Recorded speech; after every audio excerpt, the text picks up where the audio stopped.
Assalamu alaikum. Continuing with the series of data structures, today we are going to start our chapter number 8. In the previous lecture, we had discussed some of the basics of conversion from infix to postfix form. अब हम उसी discussion को जो है वो आगे continue करते हैं, ठीक है। अच्छा, अब लास्ट टाइम जब हम लाइक चैप्टर नंबर 7 डिस्कस कर रहे थे तो उसमें हमने पैरेंथेसिस को थोड़ा सा स्टार्ट किया था, लेकिन उसकी डिटेल्स जो हैं वो ऐसे रह गई थी। अब यहाँ पे पैरेंथेसिस के पॉइंट ऑफ व्यू से एक तो आपने ये याद रखना है कि कभी कभी हमें इनफिक्स फॉर्म में पैरेंथेसिस यूज़ करने तब लाजमी हो जाते हैं जब हमने ऑपरेटर्स की प्रेसिडेंस को चेंज करना हो, ठीक है। ऑपरेटर्स की प्रेसिडेंस को चेंज अगर हमने किसी तरह से करना हो तो हम क्या करते हैं, इनफिक्स फॉर्म में हम पैरेंथेसिस वगैरह को यूज़ करते हैं। अब ऑपरेटर्स की प्रेसिडेंस चेंज करने का क्या मतलब है, अगर आपके पास कोई एक एक्सप्रेशन है, फॉर एग्जांपल ये a+b स्टेरिक c, तो ज़ाहिर सी बात है कि अगर आपको पैरेंथेसिस नहीं सामने नज़र आ रहे तो आप क्या करेंगे कि वो जो BODMAS रूल है या वैसे ही अगर हम देखें कि ऑपरेटर्स की प्रेसिडेंस के हिसाब से आप सबसे पहले b और c को आपस में मल्टीप्लाई कर देंगे और जो आंसर आएगा उसको a में प्लस कर दिया।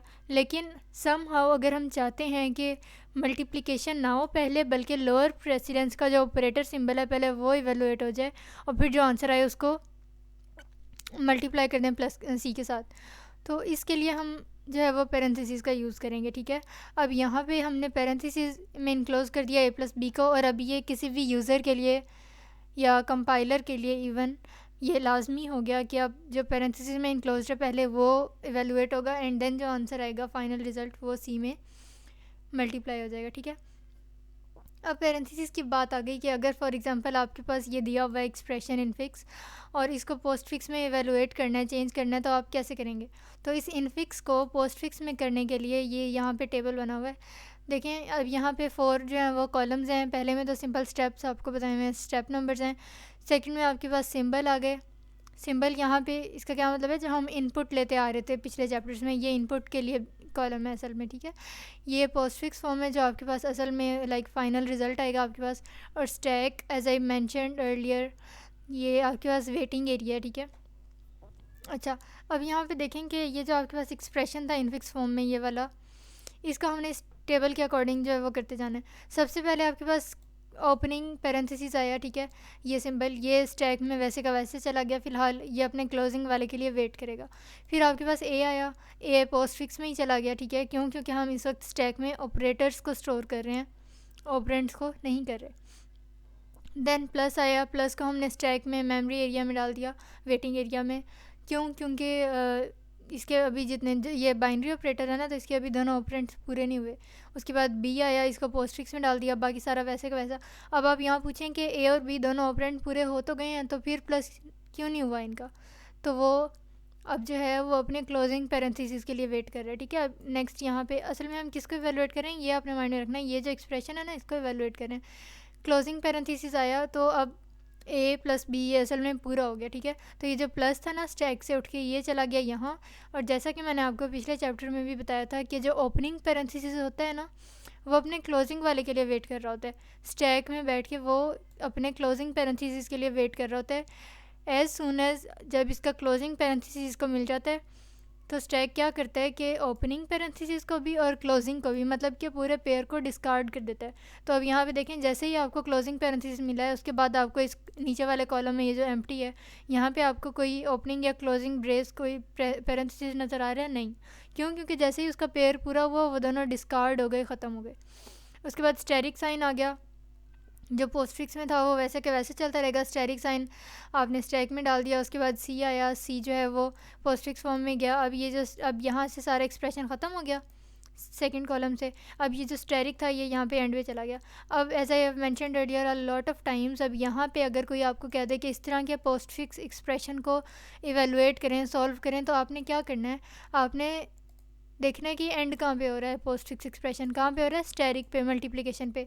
अब पोस्ट फिक्स एक्सप्रेशन ये कहता है कि अगर फॉर एग्जांपल ये स्टेरिक है ना तो ये अपने से पिछली दो चीज़ों को मल्टीप्लाई करेगा, ठीक है। तो पिछली दो कौन सी हैं, एक सी और a+b। अगर ये प्लस को हम देखें पोस्ट फिक्स में तो ये कहता है कि मैं अपने से पिछले दो ऑपरेंड्स को, अपने से पिछली दो चीज़ों को प्लस करूँगा। तो अब प्लस से पिछली दो कौन सी हैं, ए और बी, तो वो उनको प्लस करेगा, ठीक है। सो दैट वाज ऑल जो यहाँ पे ये सारा मेंशन हुआ है। ये जो है वो अभी हमने जो टेबल डिस्कस किया है या ये जो हमने पेरेंथीज वगैरह की बात की है यही इसमें डिस्क्राइब हुआ है. If you have sufficient time then you should read it at least once. उसके बाद हम बात करते हैं C++ टेम्पलेट्स की. ठीक है, अब टेम्पलेट्स क्या हैं, जैसा कि हमने क्लासेस पढ़ी, ठीक है, इसी तरह डेटा स्ट्रक्चर्स वगैरह दूसरे हमने पढ़े. अब फॉर एग्जांपल हम नेक्स्ट चैप्टर्स में क्यूज़ वगैरह देखने जा रहे हैं, कोई लिंक लिस्ट जो मर्ज़ी भी हम चीज़ें देख रहे हैं, उसके लिए हम C++ की टेम्पलेट्स यूज़ करते हैं. ठीक है, अब C++ टेम्पलेट्स क्या हैं, ये एक लाइक एडिशनल पार्ट है C++ का, जो हमारे कोड को, हमारे प्रोग्राम कोड को जेनेरिक बनाने के लिए यूज़ होता है. जेनेरिक का क्या मतलब होता है कि जब आप एक कोड ब्लॉक को काफ़ी सारी चीज़ों के लिए इकट्ठा यूज़ कर सकें तो हम कहते हैं कि ये जेनेरिक कोड है. ठीक है, और टेम्पलेट्स जो हैं वही फंक्शन जो है वो परफॉर्म करेंगी. अब वो कैसे करेंगी, और इसके लिए जो है वो टेम्पलेट्स यूज़ होती हैं. और यहाँ पे MCQ भी अक्सर आ जाता है कि अगर कोड को जेनेरिक बनाना हो या डिफरेंट डेटा टाइप्स को अगर हमने यूज़ करना है तो C++ में क्या होता है कि हम टेम्पलेट्स यूज़ करते हैं. ठीक है, तो ये MCQ के लिए भी एक बार देख लें. अच्छा, अब इसके मेन कोड की तरफ चलते हैं जो नीचे डिस्क्राइब भी हुआ है. सबसे पहले तो आपने टेम्पलेट डिक्लेयर की कि हम टेम्पलेट बनाने जा रहे हैं किसकी, क्लास टी की. अब यहाँ पे देखें लाइक क्लास है और टी जो है यहाँ पे डेटा टाइप है कि जो भी जेनेरिक डेटा टाइप है वो टी है. अब इसकी जगह हम कुछ भी ऐड कर सकते हैं. कुछ भी का क्या मुराद है, कोई भी data type like int, float, चार, और इसके अलावा कोई भी इस तरह की आपकी जो डेटा टाइप है वो. ठीक है, अच्छा जी, अब उसके बाद क्लास हमने यहाँ पे क्रिएट की, उसका नाम रख दिया स्टैक. उसके बाद इसके मेन पार्ट में आ गए, ये पब्लिक एरिया था इसका, और इसके अलावा ये प्राइवेट डेटा पार्ट है. ठीक है, अब पब्लिक में आपने क्या किया, सबसे पहले कंस्ट्रक्टर कॉल कर दिया. ये स्टैक ये पैरामीटर लेस कंस्ट्रक्टर है. अब मैं इसको पैरामीटर लेस कंस्ट्रक्टर क्यों कह रही हूँ, यहाँ दरम्यान में कोई पैरामीटर्स नहीं पास हुए हुए ना, लाइक पैरेंथेसिस खाली हैं, एम्प्टी हैं, इसलिए.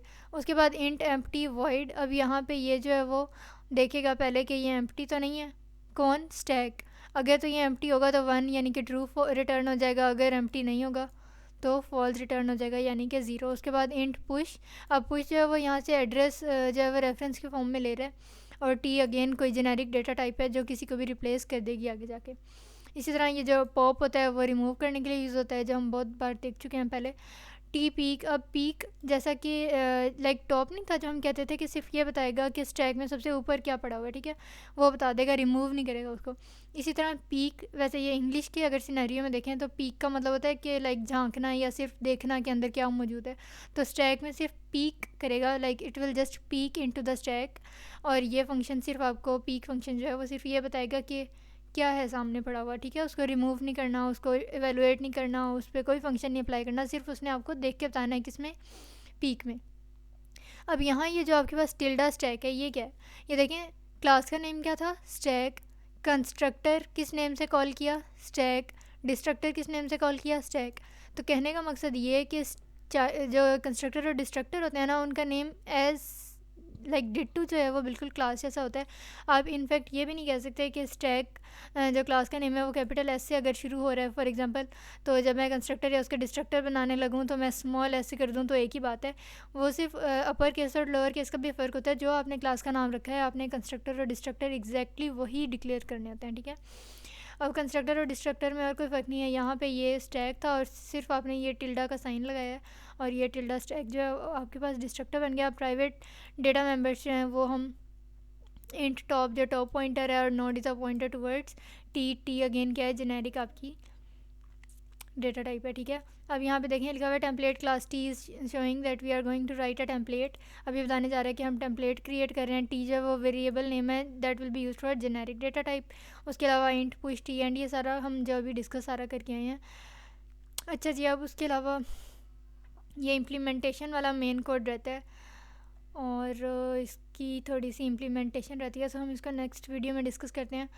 Till then, if you are new to my channel, then don't forget to subscribe and hit the bell icon.